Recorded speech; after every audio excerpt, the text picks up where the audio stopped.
ఇది ఓవరాల్ గా నాకు తెలిసినటువంటి అవగాహన. అంటే మొన్న బీజేపీ జనసేనకు మద్దతు ఇచ్చిందని బహిరంగంగా తెలిసిన విషయం సార్. ఏది జూబ్లీహిల్స్ ఉప ఎన్నిక జనసేన ఎప్పుడైనా రేపైనా ఇస్తుంది. జనసేన బీజేపీకి వరకు అది రేపైనా ఇస్తుంది, గతంలో ఇచ్చింది. అదే జూబ్లీహిల్స్ కాంగ్రెస్ అభ్యర్థి విషయంలో చంద్రబాబు కొంత మరి అక్కడున్న సామాజిక వర్గాలకు కావచ్చు, తర్వాత టీడీపీ సానుభూతి పరులకు కావచ్చు, సో కొంత కాంగ్రెస్కు ఫేవర్ చేయాలని చెప్పినట్టు కూడా ప్రచారం జరిగింది కదా సార్, అందులో వాస్తవం ఉందంటారా? ఇప్పుడు సరే బీజేపీ సీరియస్ గా తీసుకున్నంత వరకు ఉండిండొచ్చు, కానీ బీజేపీ సీరియస్ గా తీసుకుంటే ఆ పరిస్థితి ఉండదు.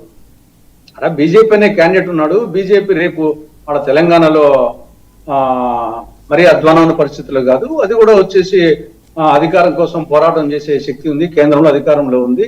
కాబట్టి బీజేపీ సీరియస్ గా తీసుకోనంత వరకు కొంత ఉండొచ్చు, కానీ వన్స్ బీజేపీ సీరియస్ తీసుకుంటే కన్నా అటు ఉప ఎన్నిక కానీ, లోకల్ బాడీ ఎన్నికలు కానీ, రేపు ఎన్నికలు కానీ, అప్పుడు చంద్రబాబు నాయుడు రేవంత్ రెడ్డి నేతృత్వం కాంగ్రెస్ కు సపోర్ట్ చేసే అవకాశం ఉండదు, బీజేపీని కాదని. Okay okay sir, thank you sir. Paparao గారు,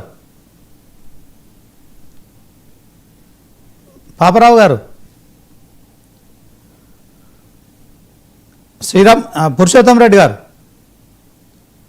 మ్యూట్లో ఉన్నారు సార్. పాపారావు గారు